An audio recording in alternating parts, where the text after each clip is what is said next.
Alors, aujourd'hui, on commence à attendre les résultats de l'agrégation externe hein, de maths. Et donc, en attendant, on va commencer une petite playlist, l'histoire de voyager, parce que ça va être les vacances.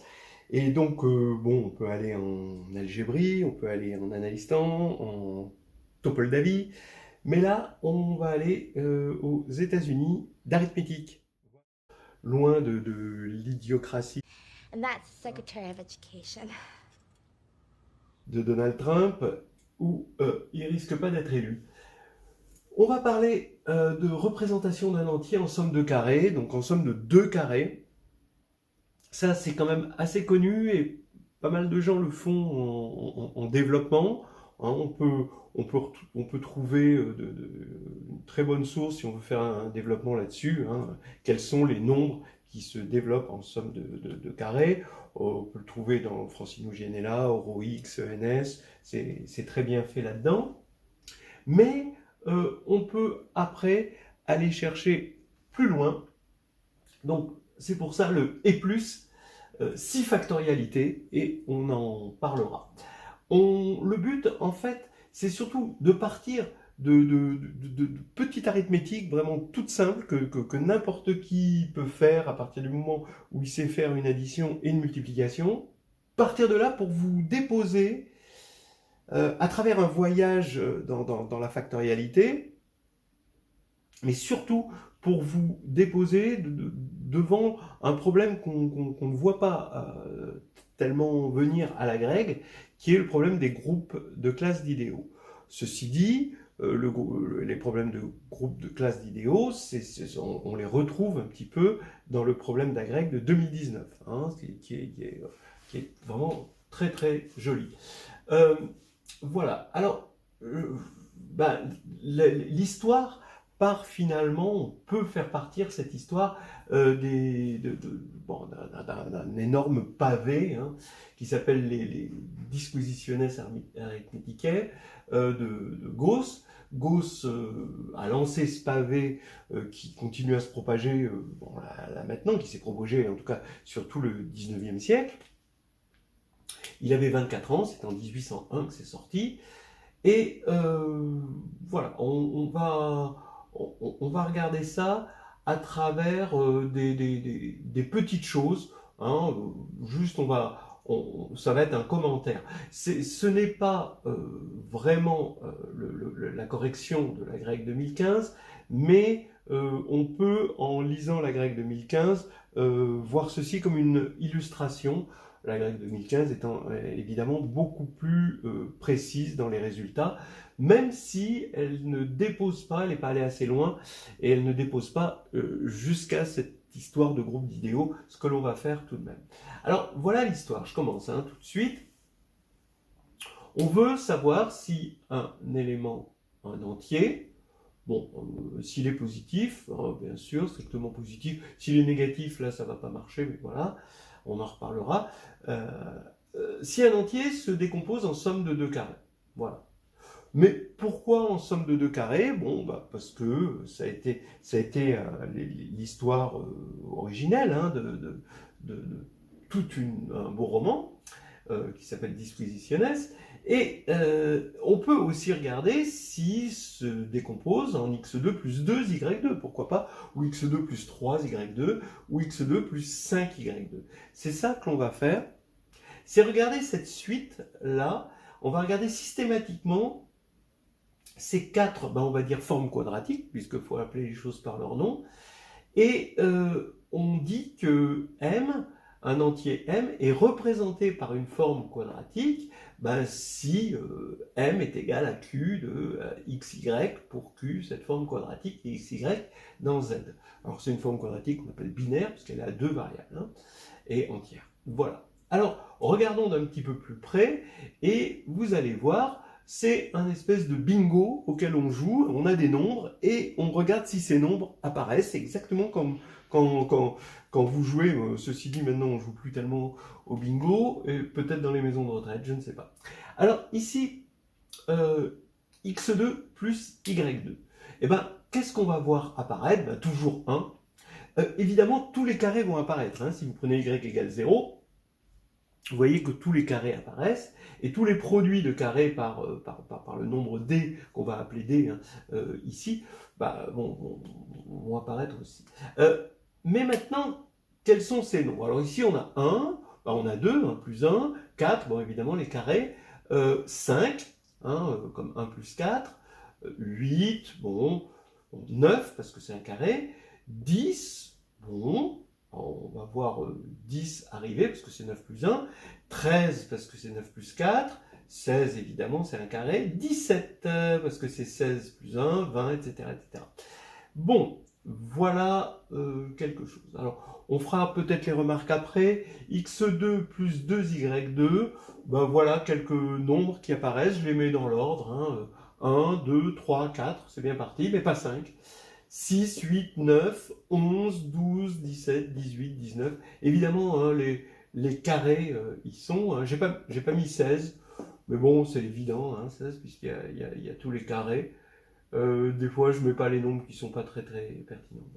x2 plus 3y2, ben, on va avoir 1, 3, 4, hein, qui est 1 plus 3, 7, qui est 4 plus 3, 9, ben, bien sûr, c'est un carré, de toute façon, ça va y être, 12, 13, parce que c'est 12, oui, plus 1, 16, 19, hein, on va avoir 19, 21, 27, 28, 31, etc., etc. Alors, maintenant, x2 plus 5y2, et c'est là où on s'arrêtera, parce que c'est celui qui va nous poser le plus de problèmes. Voilà, c'est 1, 4, 5. Alors, vous voyez que 5, c'est normal hein, qu'il soit de la même manière qu'ici, il y a 3. Ça, c'est pas très étonnant. Là, il y a 2. Hein, bon. Et on va avoir ces nombres-là. Bon. Alors, la première remarque qu'on va faire, c'est de voir que ces familles-là, hein, ces familles sont des familles multiplicatives. Vous voyez que vous avez 2, 5, et là vous avez 10. D'accord? Vous avez 2, 4, est-ce que vous avez 8? Ben oui.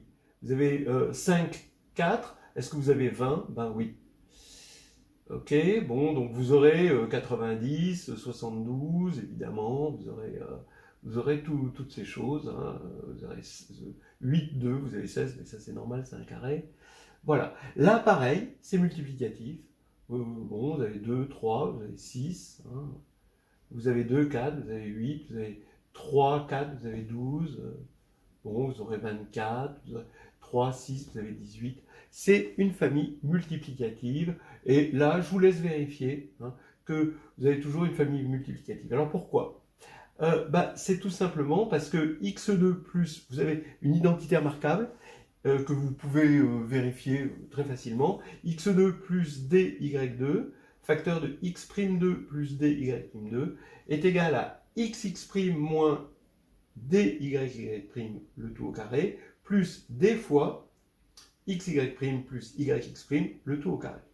Voilà, ça veut dire que si vous avez un élément, d'accord, qui est représenté par la forme quadratique, x2 plus dy2, vous le multipliez par un autre élément, donc là c'est m, vous le multipliez par m', qui est représenté aussi par la forme quadratique, la même forme quadratique, alors vous faites m fois m', et mm' est représenté par la forme quadratique, parce que ces éléments-là existent bien, et ce sont des entiers. Voilà.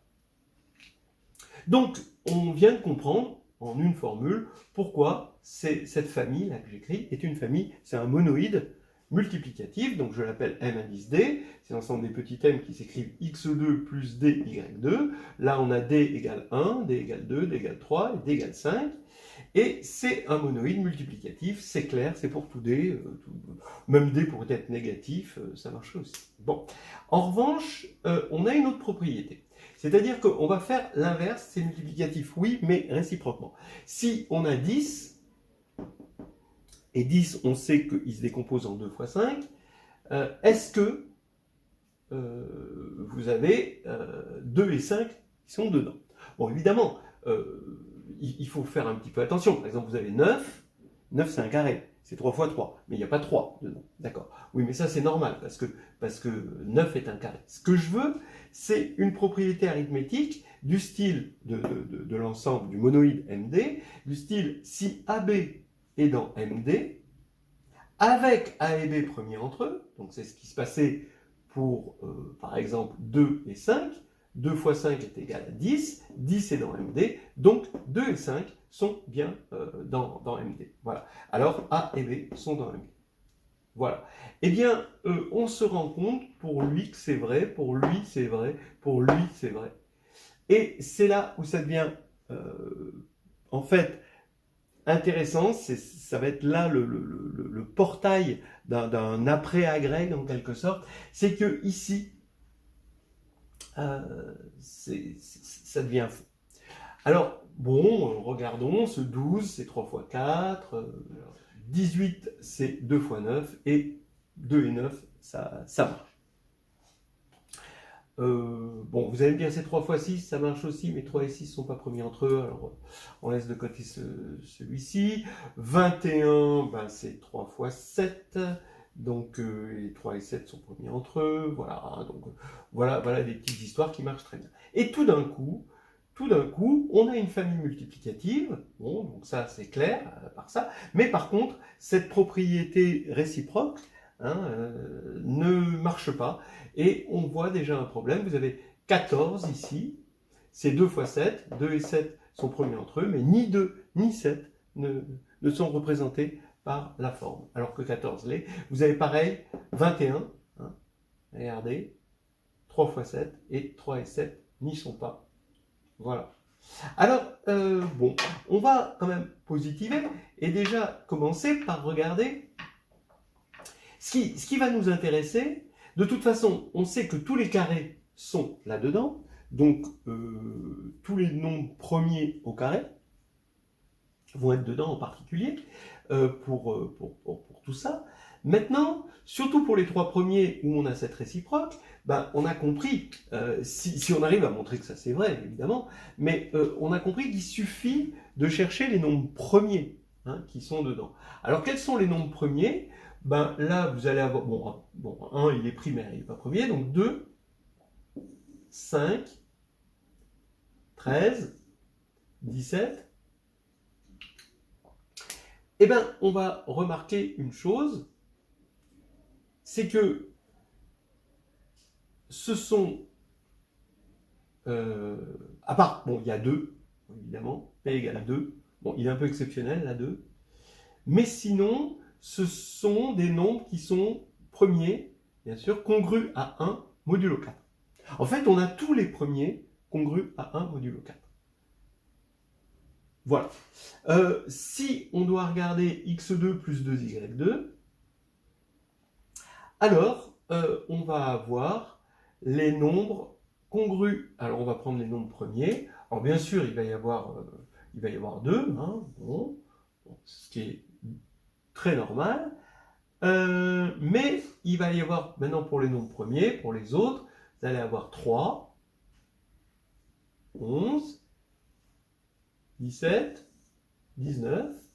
Eh bien, vous allez remarquer que ce sont tous les nombres premiers congrus à 1 ou 3 modulo 8. Ou p égale 2, bien sûr. Pour d égale 3, eh bien sûr, vous allez avoir 3. J'ai oublié de mettre le 3. Et vous allez avoir 7, 13, 19, 31. Et en fait, vous allez trouver tous les nombres premiers congrus à 1 modulo 3. Peut-être ça vous fait penser au théorème de Dirichlet, la série arithmétique de Dirichlet, la version faible pour 1 ici, mais la version, parce qu'il y a beaucoup de 1 ici, mais la version forte aussi si on a congru à 3. Voilà. Et maintenant, on va regarder un petit peu ce qui se passe pour x2 plus 5y2. Bon, attention, ça je ne l'ai pas démontré, ni dans un sens, ni dans l'autre. Évidemment, il va y avoir un sens facile qui est de là vers là et un sens difficile de là vers là. Mais pour l'instant, on va laisser ça de côté et on va se concentrer sur l'observation des résultats pour cette forme quadratique-là, qui est, je vous dis, le portail vers